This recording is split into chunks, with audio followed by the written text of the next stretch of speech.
Hello friends, જય શ્રી કૃષ્ણ. મારા કિચનમાં તમારું સ્વાગત છે. આજે આપણે બનાવીશું restaurant style super tasty paneer ભુરજી. પનીર ભુરજી તો તમે બનાવતા જશો, પણ એક વખત મારી રીતના બનાવો, તમને ખૂબ જ પસંદ આવશે. તો ચલો સુપર ટેસ્ટી પનીર ભુરજી બનાવવાનું સ્ટાર્ટ કરીએ.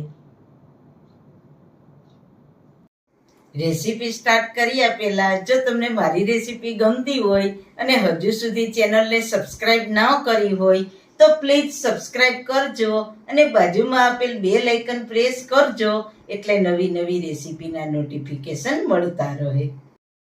સૌથી પહેલાં સુપર ટેસ્ટી રેસીપી બનાવવા માટે મેં અહીંયા 200 ગ્રામ પનીર લીધું છે. પનીરને આપણે પહેલાં છીણી લઈશું.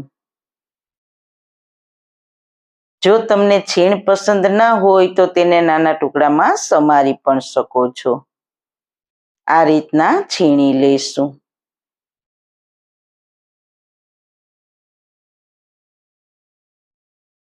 તો પનીરને સરસ રીતના છીણી લીધું છે. હવે કડાઈમાં 2 ટેબલસ્પૂન તેલ ગરમ મૂકીશું.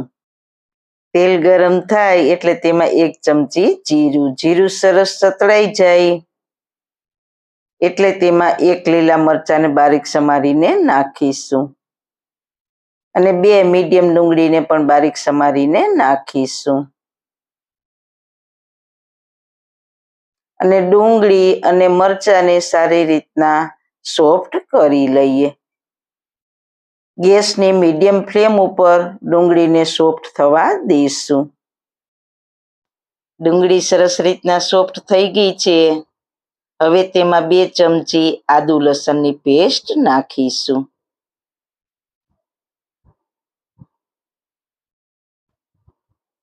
તેને પણ 2 મિનિટ સાતળી લઈશું.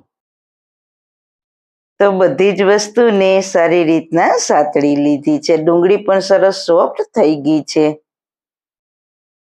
તો તેમાં 1 મીડિયમ કેપ્સિકમને બારીક સમારીને નાખીશું. તેને પણ કૂક કરી લઈએ. ગેસની મીડિયમ ફ્લેમ ઉપર સતત હલાવતા રહીશું. 3 મિનિટ થઈ ગઈ છે. કેપ્સિકમ પણ સરસ રીતના સોફ્ટ થઈ ગયા છે. હવે તેમાં મસાલા કરીશું. તો તેમાં અડધી ચમચી હળદર પાવડર, 1 ચમચી ધાણા જીરું પાવડર અને 2 ચમચી લાલ મરચું પાવડર ઉમેરીને ગેસની લો ફ્લેમ ઉપર બધા જ મસાલાને પકાવીશું. મસાલા સરસ રીતના કૂક થઈ ગયા છે. હવે તેમાં 2 મીડિયમ બારીક સમારેલા ટમેટાને ઉમેરીશું. સાથે તેમાં સ્વાદ અનુસાર મીઠું ઉમેરીશું, જેથી કરીને ટમેટા ઝડપથી કૂક થઈ જાય. ટમેટાને સારી રીતના મિક્સ કરી દઈએ. ટમેટા સરસ રીતના સોફ્ટ થાય ત્યાં સુધી પકાવીશું અને ગેસની ફ્લેમ મીડિયમ રાખીશું. તો તમે જોઈ શકો છો ટમેટા સરસ રીતના સોફ્ટ થઈ ગયા છે. બસ આ સ્ટેજ ઉપર 1 મોટી ચમચી બટર ઉમેરીશું. આ સ્ટેજ ઉપર બટર ઉમેરવાથી પનીર ભુરજીનો ટેસ્ટ લાજવાબ આવશે. તમે આ રીતના પનીર ભુરજી બનાવવાની જરૂર એક વખત ટ્રાય કરજો. બટરથી પનીર ભુરજીનો ટેસ્ટ ડબલથી પણ વધારે ટેસ્ટી થશે. બટરને સારી રીતના મિક્સ કરી દઈએ. હવે તેમાં અડધો કપ જેટલું પાણી ઉમેરીશું. આટલું પાણી ઉમેરવાથી પનીર ભુરજીનું ટેક્સચર બહુ જ સરસ આવશે. હવે ઢાંકણ ઢાંકીને તેલ છૂટું પડે ત્યાં સુધી પકાવીશું. 5 મિનિટ પછી તમે જોઈ શકો છો તેલ અને બટર છૂટું પડી ગયું છે. તો બસ હવે છીણેલું પનીર ઉમેરી દઈશું.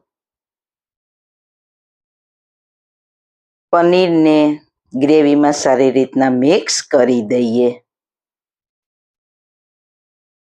બધા જ મસાલાને સારી રીતના મિક્સ કરી દીધા છે. બહુ જ સુંદર દેખાય છે. તો 1 મોટી ચમચી કસૂરી મેથી ઉમેરીશું.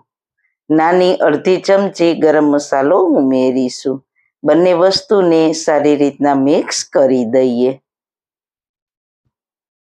ફરી ઢાંકણ ઢાંકીને 3 મિનિટ થવા દઈશું. ગેસની લો ફ્લેમ ઉપર, જેથી કરીને પનીરમાં મસાલાનો ટેસ્ટ સરસ રીતના બેસી જાય.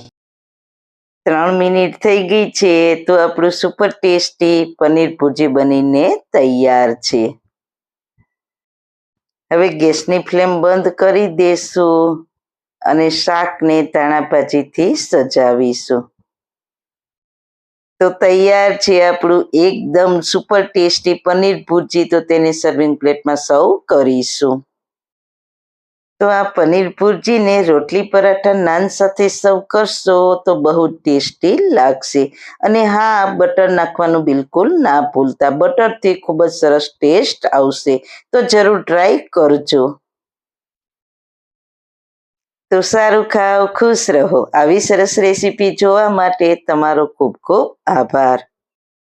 મારી રેસીપીને લાઈક કરજો, શેર કરજો, મારી ચેનલને સબસ્ક્રાઈબ કરજો. ફરી મળીશું નવી રેસીપી સાથે. જય શ્રી કૃષ્ણ.